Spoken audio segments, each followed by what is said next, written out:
जय हिंद। आप सभी को मैं विनीत दुबे स्वागत करता हूं। आज के जो हमारे क्वेश्चन है, ये प्रीवियस क्वेश्चन आए हुए सभी एग्जाम के मिक्स क्वेश्चन है।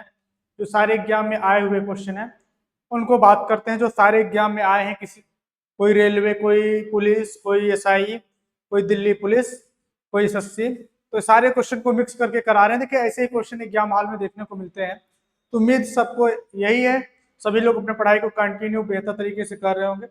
दोस्तों अभी हमारा रिसेंटली में एग्जाम था पीसीएस का, जिसकी वजह से हम क्लासेस डेली नहीं ले पा रहे थे।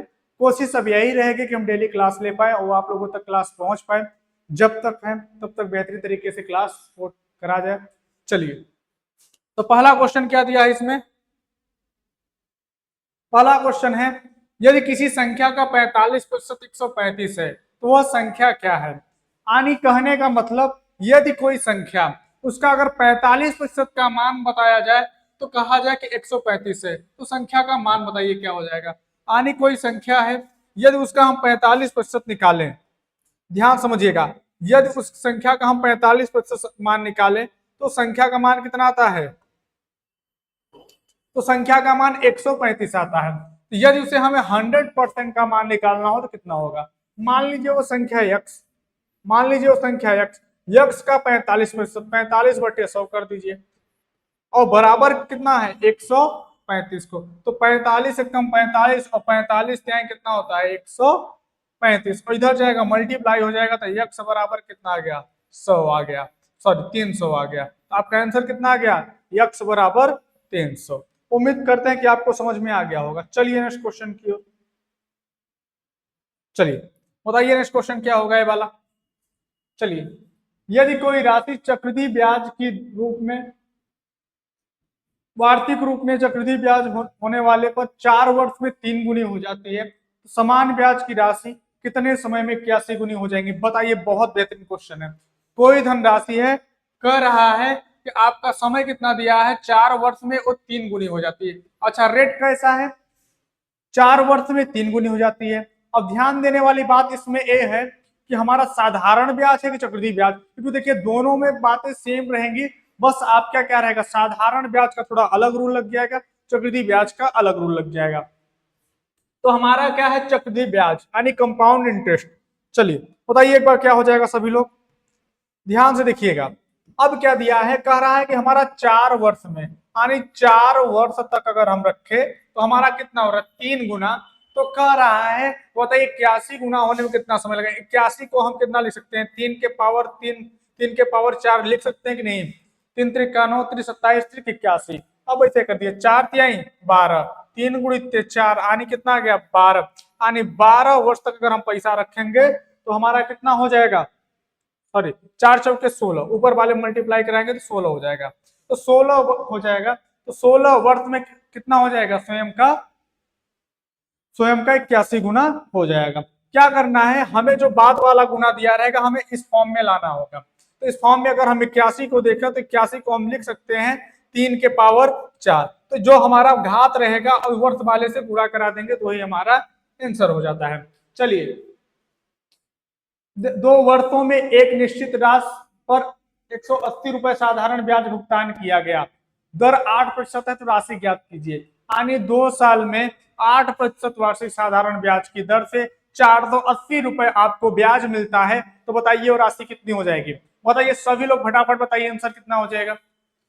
बताइए। अब देखो इसमें क्या देखना है हमें, हमें कितना दिया, देखो हमारा ब्याज क्या होता है, ब्याज हमारा टोटली डिपेंड होता है रेट इनटू टाइम में। तो रेट हमारा कितना दिया है 8%, समय कितना दिया है 2 साल, यानी 8 दूनी 16, 16% की वैल्यू कितना दिया है 480। तो हमारा मूलधन हमेशा 100% होता है, 16 × 48, तो यक्स बराबर कितना आ गया 3000।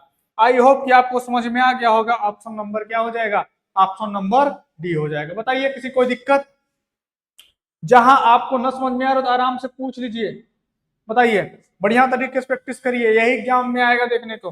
राजेश एक अलमारी 1200 रुपए में खरीदी और 900 रुपए में बेच दी, तो होने वाला हानि प्रतिशत ज्ञात कीजिए। कहने का मतलब, राजेश नाम का कोई व्यक्ति है, किसी वस्तु को 1200 रुपए में खरीदा है और उसे 900 रुपए में बेच दिया। अब बताइए कितने रुपए का घाटा हुआ, ₹300 का घाटा हुआ कि हमेशा बटे में क्रय मूल्य ले जाएंगे और परसेंटेज लगाने के लिए 100 का गुणा करा दीजिए। बोलो हाँ या ना, कोई दिक्कत? चलिए, 2 जीरो से 2 जीरो, 3 एक कम 3, 3 चौके 12, 4 एक कम 4, 25 का 100, यानी टोटल कितना आ गया 25%। तो ऑप्शन नंबर क्या हो गया? ऑप्शन नंबर सी हो गया। आई होप कि समझ में आ गया होगा। चलिए नेक्स्ट क्वेश्चन, फटाफट आंसर दीजिए। मैथ एकदम बढ़िया तरीके से देखिए, जो क्वेश्चन आपको करा रहे हैं, देखिए आप एग्जाम देने जाएंगे तो आपको खुद देखेंगे जैसे क्वेश्चन आए हैं और आते रहेंगे। इसलिए सारे प्रीवियस क्वेश्चन लिए हैं, किसी ने हर एक एग्जाम को मिक्स करके लिए हैं कि भाई कहीं से भी पूछे, कैसे भी प्रश्न बनाया तो आप कर ले जाओ। चलिए, एक निश्चित राशि पर 10% वार्षिक चक्रवृद्धि ब्याज की दर से 2 वर्षों में चक्रवृद्धि ब्याज और साधारण ब्याज का अंतर कितना है? 250। तो वह राशि ज्ञात कीजिए। तो आने हमारा ब्याज का अंतर देखिए, डी बराबर क्या होता है? डिफरेंस बराबर पी इंटू आर बटे 100 का होल स्क्वायर। 2 साल का अंतर भैया होता है। तो देखिए कितना दिया है? 250। आप 250 को आंख बंद करके लिख लीजिए। अब इसके बाद पी हो गया, हमें मूलधन पूछा है तो आर स्क्वायर बटे 100, आने क्या करना है? आर बटे 100 गुणित आर। आपका समय कितना दिया है? 2 साल। रेट कितना दिया है? 10%। तो हम डायरेक्ट वैल्यू रखे, क्यों हम बार बार यही चीजें करें? गुणित, चलिए पी गुणित 10/100 गुणित 10/100, एक जीरो से एक जीरो, एक जीरो से एक जीरो। ठीक, पी बराबर कितना हो जाएगा? 25,000। तो P बराबर आपका कितना आ जाएगा? 25,000। ऑप्शन नंबर क्या हो जाएगा? बी हो जाएगा। देखिए 2 साल 3 साल का अंतर पूछता है, कभी 2 साल का पूछेगा, कभी 3 साल का अंतर पूछेगा, तो सबका अलग अलग फार्मूला है। ठीक, ये जान लीजिए आपका, अगर आप इसमें पढ़ रहे हो तो ये बहुत इंपॉर्टेंट है, बहुत इंपॉर्टेंट टाइप है। यहाँ पे क्वेश्चन बढ़िया ठीक ठाक बनाता है। चलिए बताइए नेक्स्ट क्वेश्चन। 150 मीटर लंबी एक रेलगाड़ी 36 किलोमीटर घंटा गति से चल रही है।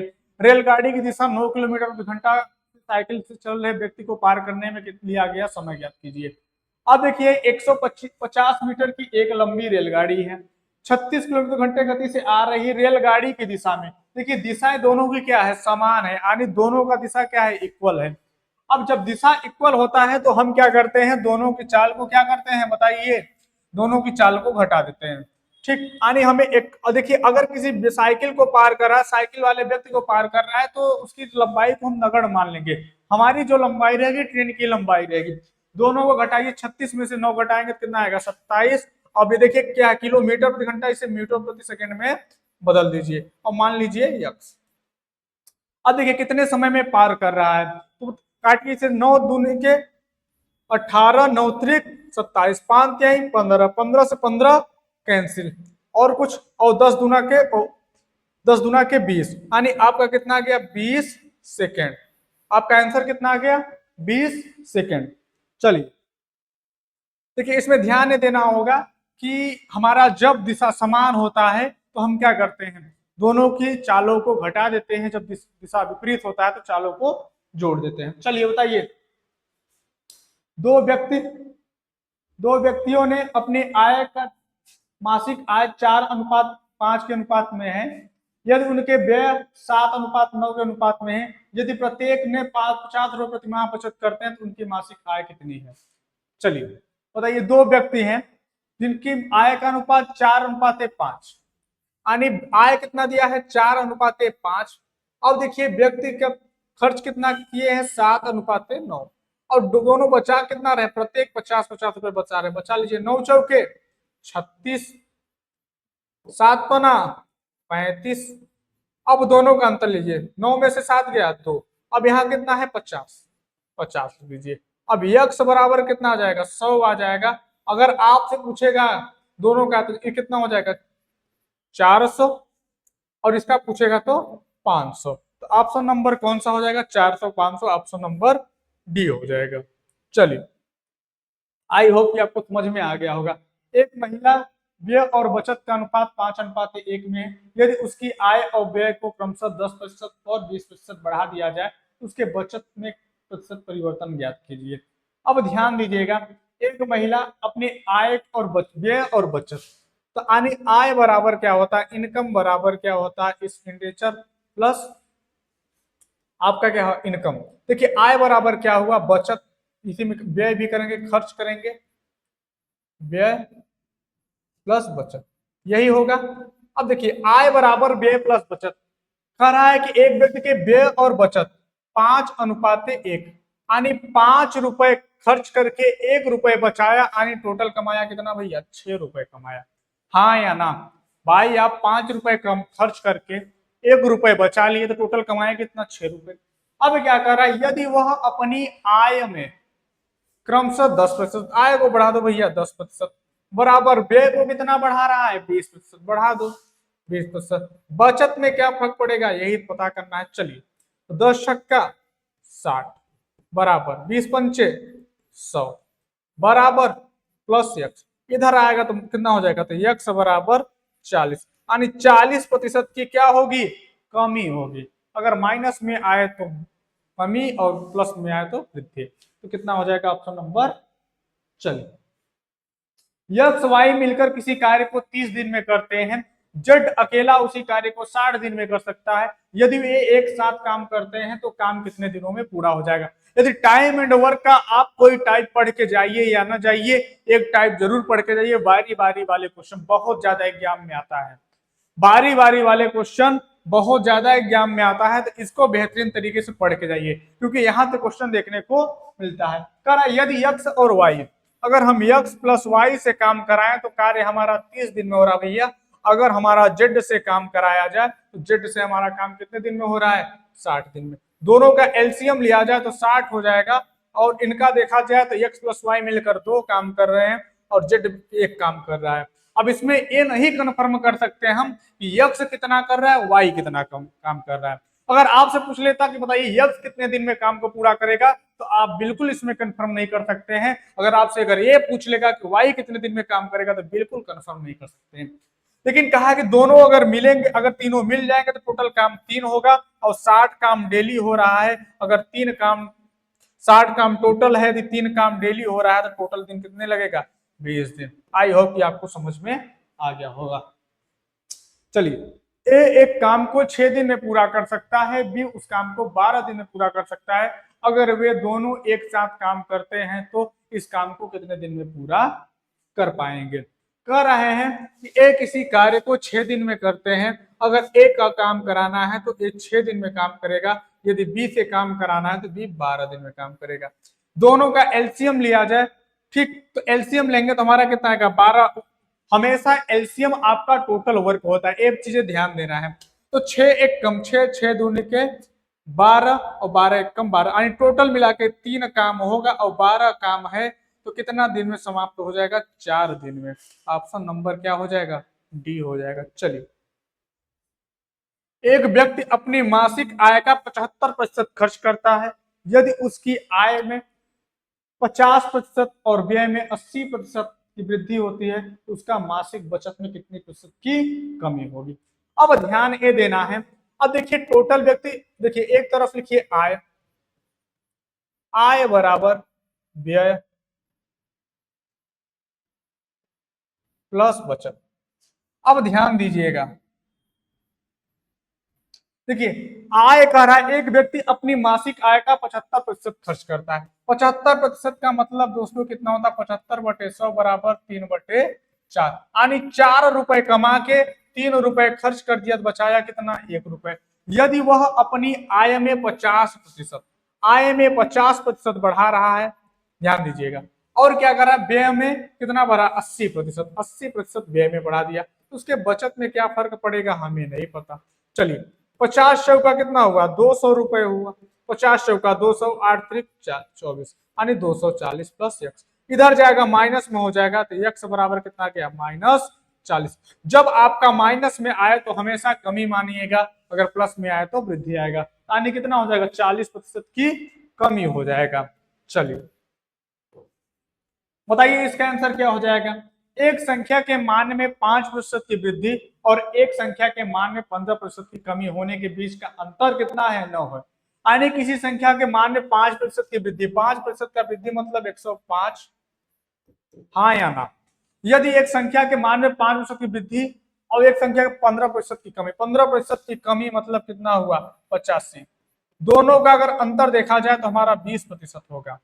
20% होगा या नहीं, यानी 20%, यानी 20 यक्स बट्टी कितना दिया है, दोनों के मान में अंतर कितना दिया है 9, तो यक्स बराबर आपका कितना हो जाएगा 45 हो जाएगा। 20 एक कम 20, 20 पंचे 100, 9 बना 45, यानी ऑप्शन नंबर कितना हो जाएगा, ऑप्शन नंबर डी हो जाएगा। देखिए एसएससी जीडी में आया हुआ क्वेश्चन है।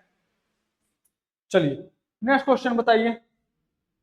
देखिए अब आरपीएफ की वैकेंसी हर साल आएगी, जैसे एसएससी की हर साल वैकेंसी आती है, अब एसएससी कंडक्ट कराएगा और हर साल वैकेंसी आएगी, तो आरपीएफ की भी वैकेंसी को भी आप टारगेट करते रहिएगा, दिल्ली पुलिस को भी टारगेट करते रहिएगा। हर एक वैकेंसी को देखिए, अगर सिलेबस आपका थोड़ा अगर सेम लगता है तो आप हर वैकेंसी देखिए एक बार बढ़िया से तैयारी करिए, आराम से एग्जाम निकलेगा, समझ रहे हैं। तो इसलिए ज्यादा घबराना नहीं है, आराम से चीजों पे काम करना है और चीजें आराम से होगी। यदि 40% अंक प्राप्त, देखिए कह रहा एक विद्यार्थी परीक्षा में उत्तीर्ण होने के लिए 40% अंक प्राप्त कर आवश्यक है, लेकिन उसे 70 अंक मिला और 20 अंकों से अनुत्तीर्ण रहा, यानी पास होने के लिए उसको 40% चाहिए और उसने कितना पाया 70 पाया। जब 70 पाया तो फिर भी 20 अंकों से फेल हो गया, 20 अंकों से फेल हो गया, यानी उसको टोटल कितना पाना चाहिए 90 नंबर, 90 नंबर। अगर देखिए अगर हम प्रतिशत की बात किया जाए तो 40%, अगर उसका बात किया जाए कि नंबर में कितना बात किया जाए तो 90 नंबर। देखिए प्लस क्यों किए हैं, देखिए ध्यान दीजिएगा, अगर वो 70 नंबर पाया तो 20 अंकों से अनुत्तीर्ण हुआ, यानी 70 पाने के बाद 20 अंक और चाहिए पास होने के, टोटल कितने चाहिए 90 नंबर। अगर यही कहता 70 अंक पाने के बाद 20 अंकों से उत्तीर्ण रहा तो यानी हम तब घटा देते हैं, जब फेल होगा तो हमें ज्यादा नंबर चाहिए तो प्लस करते हैं, अगर पास होगा तो हम माइनस करते हैं, ये चीज को ध्यान देना है।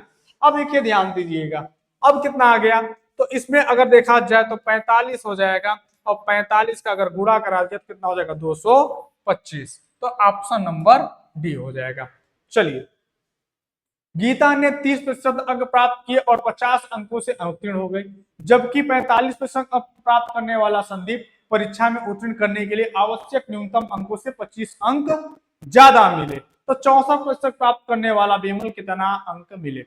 अब ध्यान दीजिए, एक परीक्षा है, परीक्षा में उसने कितना पाया 30 अंक, यानी 30% अंक पाया तो उसने 50 अंकों से क्या रहा अनुत्तीर्ण रहा, तो 50 अंकों से क्या रहा फेल रहा।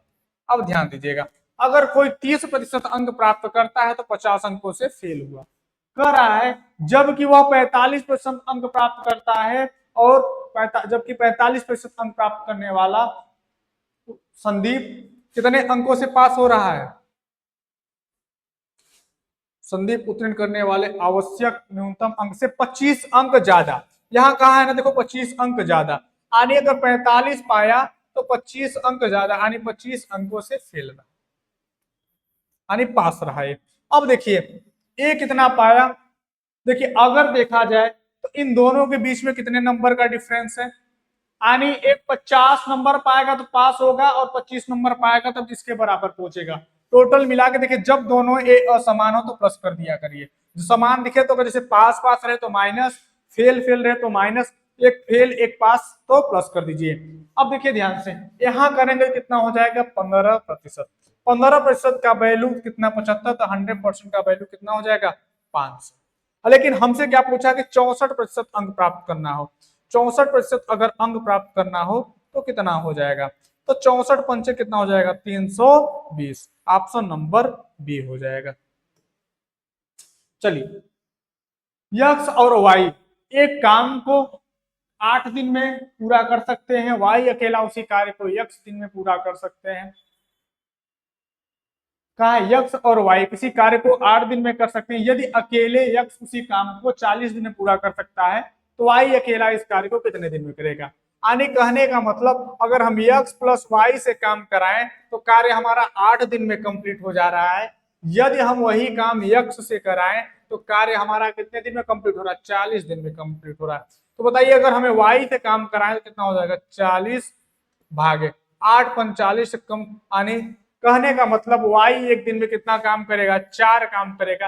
देखिए अगर x और y मिलकर काम कर रहे हैं तो 5 काम कर रहे हैं, जिनमें से x अकेला एक काम कर दिया तो y कितना करेगा 4 काम, और कुल 40 काम है, अगर एक दिन में 4 काम करता है तो टोटल कितने दिन लगेगा 10 दिन।